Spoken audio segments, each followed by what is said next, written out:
Through financial statement analysis. That said, there is a big pre-read section, I think 9 modules in there, which covers a lot of fundamental knowledge that you need to get through FSA. So if you haven't seen financial statement analysis before, and you haven't seen any of the pre-read, strongly recommend that you go back there. It is not, quote, directly examinable, but it is key to help you through the rest of these modules. My advice, if you start these modules, you start to come across terms that you don't understand, you haven't seen before, it is a red flag that you need to go back to the pre-read. That said, we're starting here with learning module 1, Introduction to Financial Statement Analysis. Nothing in here is too heavy. It's 26 pages in the PDF and a mere 5 learning outcome statements. So you might find you're okay here, but as you get into the other learning modules, as I say, if it's looking unfamiliar, get back to the pre-read. There is a lot in there. Now, that's out of the way. Let's get into this Introduction to Financial Statement Analysis. That is LN1. Just the 5 LOSs. As I say, the first one is Describe. You're going to find this entire 26-page reading is described. LOSA is Describe the steps in the financial statement analysis framework. And here they are. There are 6 of them. So imagine you go through your CFA program, you come out as a freshly minted CFA charter holder, and you're looking to do some analysis. How do you do it? Well, you go all the way back to the start of FSA, learning module 1, and you follow these steps. Number 1, ask yourself, why are you doing this? Determine the purpose and the context of the analysis. What question are you trying to answer? What conclusion are you trying to get to? Maybe you're just trying to decide whether to buy it for your own portfolio. Maybe you have responsibilities for somebody else's money. You're putting it in their portfolio. Maybe you're trying to see if it's a good credit. Maybe you're trying to assign a credit rating, and so on and so forth. But it's important to determine that before you start, so you know the context of the analysis, and you can do the rest of these steps sensibly. For example, number 2, once you've decided what you're doing and why, then you collect the data. What you're doing will, to a certain extent, drive the kind of data that you collect, and certainly will drive the bits of data that you focus on within those sources. So you may have a look at the financial statements. I imagine you would if it's an equity, balance sheet, income statement, cash flow statement, and so on. If the terms balance sheet, income statement, cash flow statement don't make sense to you, that's strike 1 in terms of the pre-reads. You need to go back and look at the pre-reads. But let's say we are looking for credit worthiness. You're going to dive perhaps more into the cash flow statement and the liability section of the balance sheet. If you're looking as an investment, maybe you're looking more at profitability measures. Discussions with management. Certainly if you're an analyst covering an equity and you're putting out a research report, you would expect to have a call with management, maybe even a company site visit. So you collect the data, and then step 3, you process that data. You'll calculate ratios. Again, your context will dictate which ratios you're going to calculate. Keep going with my example. If it's to come up with credit worthiness, you're going to focus on cash flows versus debt outstanding, interest coverage, growth rates. You're looking for perhaps a growth portfolio, seeing if this fits into it. You're going to calculate a growth rate based on historic rates, trying to predict the future. Common size statements.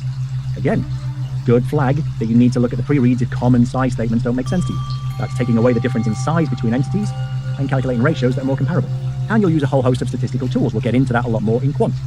Maybe do some regression analysis. So you'll process your data. You'll come up with perhaps a spreadsheet of data, an Excel sheet. You'll do some regression analysis on that sheet. You'll have a set of results. Step number 4, you'll analyze and interpret those results. And come up with, once again, depending on the context, conclusions, recommendations. What is its credit worthiness? Should you make a loan to this business? Should I include it in my portfolio? Then step 5, develop and communicate your conclusions. Perhaps in an analyst report. And we always like to link the curriculum together where we can. Note, there are specific rules covered in the ethics section on what you should and should not do in an analyst report. So for example, fact versus opinion. You might get carried away. You might calculate these growth rates and these ratios and decide they look spectacular and that this company is a real winner. And you might write in your report, this company will double sales within the next year. It will deliver 10% growth. No, you have violated the standards of practice.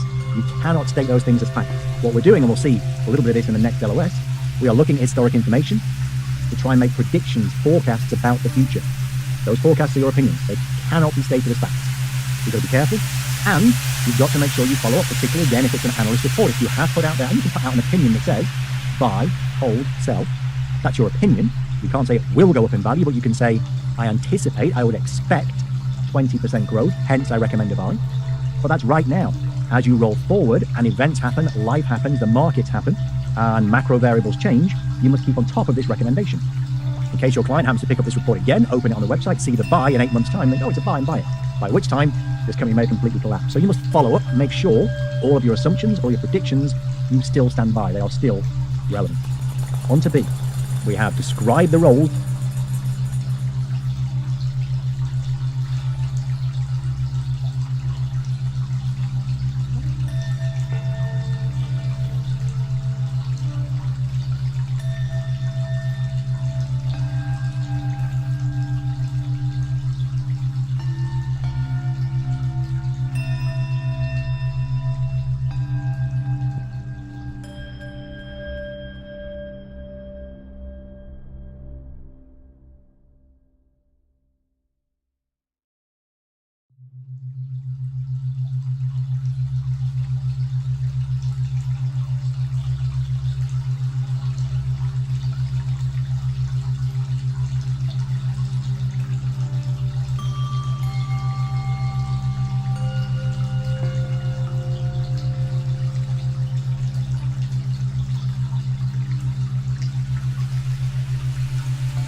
of financial statement analysis.